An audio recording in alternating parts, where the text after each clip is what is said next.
విధంగా 2004 దివంగత doctor YS Rajasekhara గారు ముఖ్యమంత్రి అయిన తర్వాత ఈరోజు ఉమ్మడి రాష్ట్రంలోనే 10 మెడికల్ కాలేజీలు కట్టిన ఘనత రాజశేఖర్ గారు.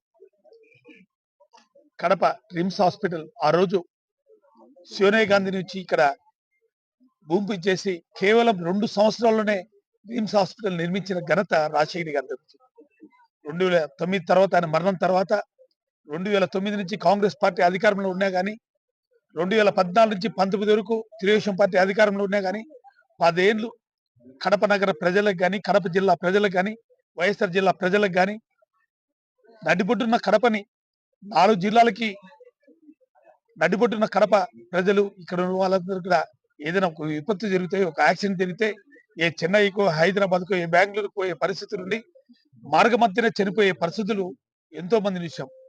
ఒక హార్ట్ స్ట్రోక్ వచ్చినని సూపర్ స్పెషాలిటీ ఇక్కడ లేక తిరుపతికి రికమెండ్ చేసే పరిస్థితులు ఉన్నాయి. జగన్మోహన్ గారు అధికారంలోకి వచ్చిన మొదటి సంవత్సరమే 400 కోట్ల రూపాయలు ఖర్చు పెట్టి సూపర్ స్పెషాలిటీ హాస్పిటల్ తన తండ్రి కట్టిన రిమ్స్ హాస్పిటల్ ఒకటే కాదు, super speciality hospital, psychiatry hospital, cancer hospital నా కడప నగర ప్రజలకి, జిల్లా ప్రజలకి, నలుమూలన 4 దిక్కుల 4 జిల్లాల అందరూ కూడా అందుబాటులో ఉండాలి, వాళ్ళకి మెరుగైన వైద్యం అందాలనే ఆలోచనతోనే ఇక్కడ రిమ్స్ హాస్పిటల్ అప్గ్రేడ్ చేయడం జరిగింది. నిజంగా ఈ రోజు 5 సంవత్సరాలు పూర్తి చేసి ఇది జాతికి అంకితం ఇచ్చిన నాయకుడు మా జగన్మోహన్ గారు. ఈ రోజు మనం చూస్తున్నాం, ఒకప్పుడు 1992 నెదురుమల జనార్దన్ రెడ్డి ముఖ్యమంత్రిగా ఉన్నప్పుడు ఒక medical college, 2 medical college private form చేస్తే అతన్ని ముఖ్యమంత్రి పదవి నుంచి దించిన కాలాలు ఆ రోజు. ఈ రోజు 17 మెడికల్ కాలేజీని ప్రైవేట్ దారాదత్తం చేస్తున్నంటే చంద్రబాబు నాయుడిని ఈ రాష్ట్రం నుంచే కాదు భారతదేశం నుంచే బయటికి తరిమే పరిస్థితులు రావాలి. నిజంగా ఈ రోజు జగన్మోహన్ గారు ఆలోచనతో మెరుగైన వైద్యం అందాలనే విద్యకి, వైద్యానికి ప్రాధాన్యత ఇచ్చిన వ్యక్తి జగన్మోహన్ గారు.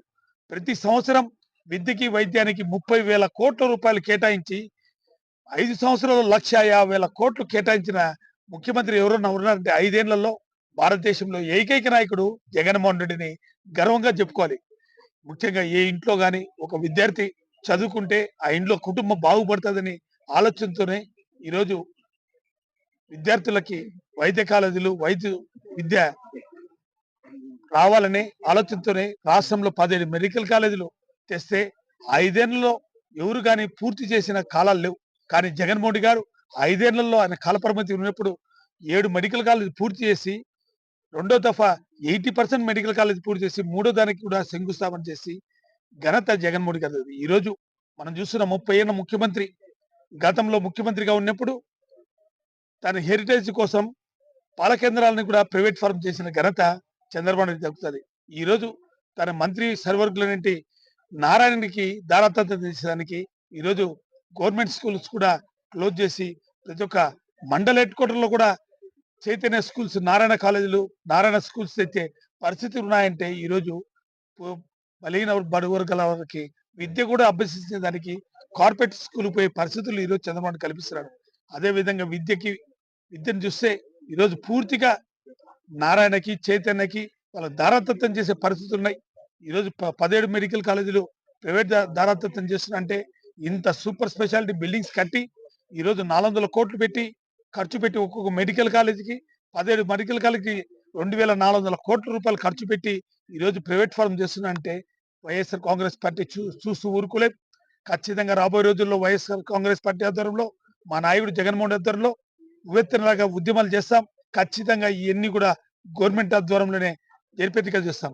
ఈరోజు చూస్తున్నాం, ఈ ప్రభుత్వంలో ఈరోజు టూరిజం కింద ఎన్నో వేల కోట్ల రూపాయలు, 1,00,000 కోట్ల రూపాయలు కేటాయించి ఎంతో అభివృద్ధి చేసి టూరిజం హబ్ గా ఈరోజు జగన్మోహన్ గారు తీర్చిదిద్దుతుంటే అన్ని కూడా హరిత టూరిజం దాన్ని ప్రైవేట్ ఫారం చేసే పరిస్థితి. మన కడప నగరంలో హరిత హోటల్స్ కానీ, గండికోట కానీ, అన్నమయ్య ప్రాజెక్ట్ కానీ అన్ని కూడా రేపు నెల 5వ తేదీన టెండర్లు పిలిచే కార్యక్రమం చేశాడు.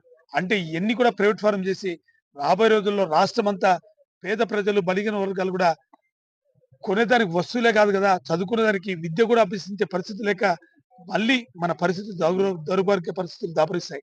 ఎన్ని దానికి ఉద్యమించి ఎన్ని కూడా గవర్నమెంట్ ఫారంలో నడిచేట్టుగా, ప్రభుత్వ ఫారంలో నడిచేట్టుగా చేయాలని వైఎస్ఆర్ కాంగ్రెస్ పార్టీ జగన్మోహన్ రెడ్డి గారు ఏ పిలిపిచ్చినా గానీ మనందరం సర్దుపోయి అందరూ ప్రజల పక్షాన నిలబడడానికి ఉధృతం కావాలని చెప్పి కూడా కోరుకుంటున్నాను. జై జగన్.